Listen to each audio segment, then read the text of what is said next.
Okay. Hello, hi friends. This is Advocate Tetsia Jahagirdar. I thank you first of all for your overwhelming response to our previous video. Uh, I welcome you to into Law Academy. Today we are going to discuss difference and meaning of terms lawyer, advocate, advocate general, attorney general, solicitor general, barrister, public prosecutor, government pleader. So So while using all these terms, they look like similar, but are they similar? आपण दैनंदिन दिवसात lawyer, advocate, pleader, attorney general असे शब्द सगळे एकसारखे वापरतो, पण त्याचा अर्थ एकच आहे का? तर ते आज आपण पाहूया. तर पहिल्यांदा आपण लॉयर म्हणजे काय असतं, who is lawyer, what does he do, त्याचा अर्थ काय, त्याचं लिगल मिनिंग काय, हे आपण पहिल्यांदा पाहूया. लॉयर म्हणजे सगळ्यात मोठी गोष्ट की लॉयर हे ॲडव्होकेट नसतात. Lawyer is only a law graduate who has completed his degree in law, but he cannot practice because there is a difference that he is not enrolled with any state bar council. And that is the major difference. And as you can see on screen, the definition or meaning of the term lawyer. The next is barrister. Barrister is a type of lawyer who has completed degree from England. That was so familiar with our historical personalities like Mahatma Gandhi, Dr. Ambedkar, Veer Savarkar, etc. So this barrister degree was famous, or barrister was in presence in since common law countries. But today, as we are independent India, no barrister term is used in India. So next is advocate. Advocate is a law graduate who is officially enrolled with bar council and has right to practice in courts. So advocate is a person who is enrolled with bar council.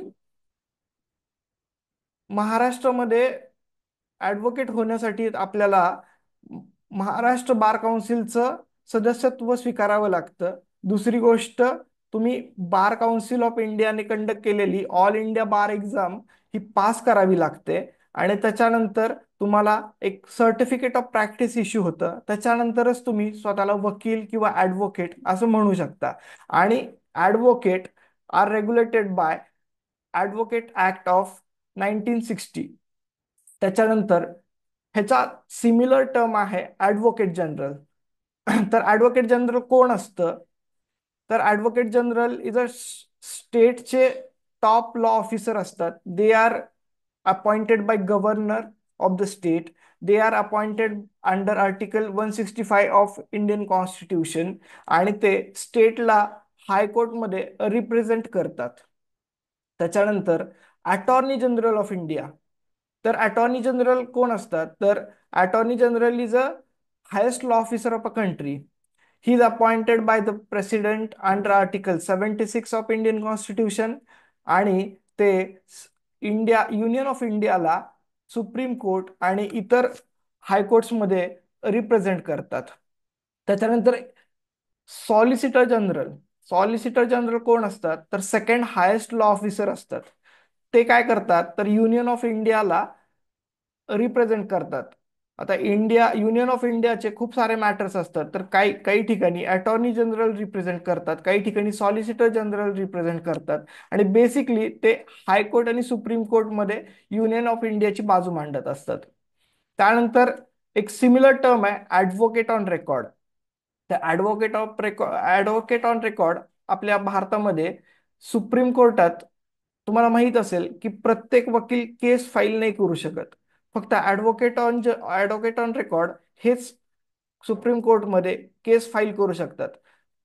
Argument आणि pleadings कोणी करू शकतं, पण केस file जर करायची असेल तर advocate on record करू शकतात. त्याच्यासाठी एक सुप्रीम कोर्ट स्वतः एक एक्झाम कंडक्ट करतं.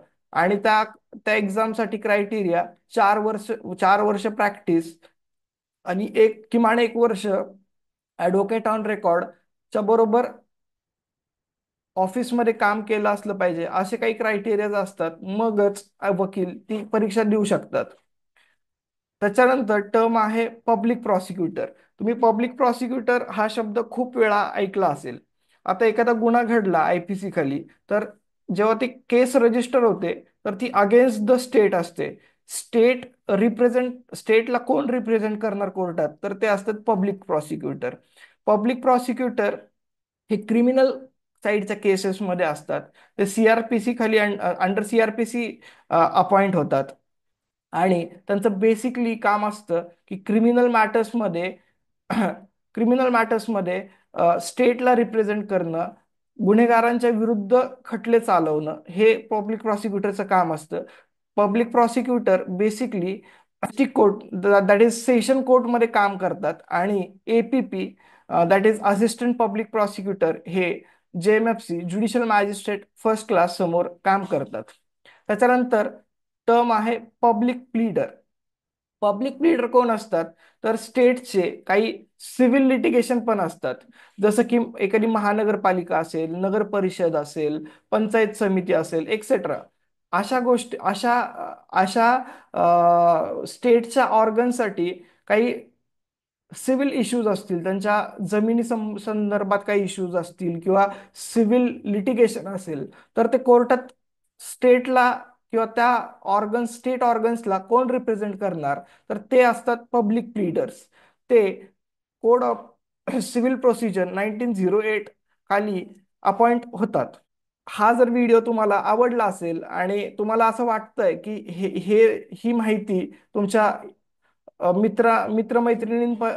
जवळ गेली पाहिजे, ही माहिती त्यांना कळली पाहिजे, तर त्यासाठी तुम्ही हा व्हिडिओ शेअर करू शकता. आणि आवडला असेल तर प्लीज लाईक करा, शेअर करा, सबस्क्राईब करा. Thank you.